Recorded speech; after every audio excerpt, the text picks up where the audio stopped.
La loi de la place pour un moteur linéaire est ici en expérimentation. Ces professionnels, élèves de la mécanique, touchent du doigt le comportement d'un conducteur rectiligne placé dans un champ magnétique uniforme et parcouru par un courant continu dans le fonctionnement d'un moteur. Les moteurs fonctionnent comment? Ici, on met un cheval, c'est un aimant à nu qui crée un champ magnétique à travers lequel on met un bout d'aluminium. On le met comme ça, voilà. On met un bout d'aluminium comme ceci, on pose le bout de rail comme ça et on fait passer le courant à travers le circuit.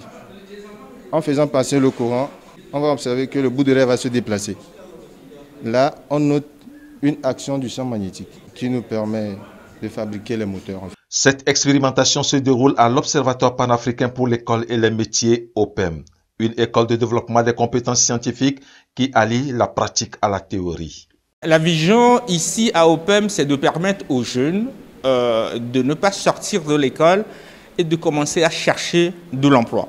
Mais notre formation ici, que nous faisons de la 6e jusqu'en terminale, et puis au niveau de la formation professionnelle, c'est de permettre aux jeunes d'être des innovateurs, des créateurs d'emplois. Et c'est ça qui est important. Nous vivons au Togo, en Afrique, où il y a beaucoup de choses à faire.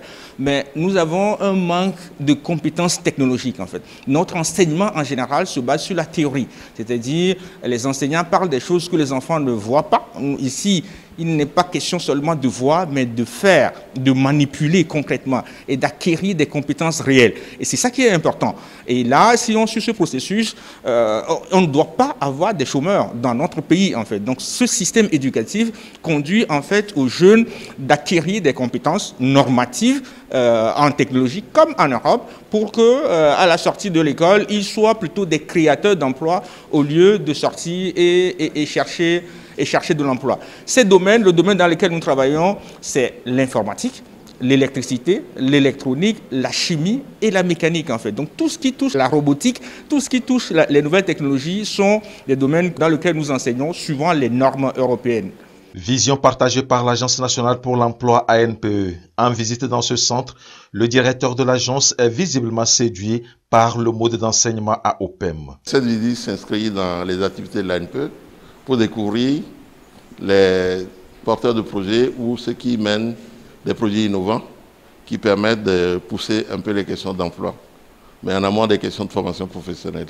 Ce modèle de OPEM est très intéressant dans la mesure où les méthodes et les approches de formation depuis la 6e jusqu'en terminale, mais aussi le côté formation professionnelle, formation des adultes, présentent un intérêt important. Tout ce qui se fait ici se fait selon les normes internationales, que ce soit en électricité, en chimie et dans les sciences et les techniques.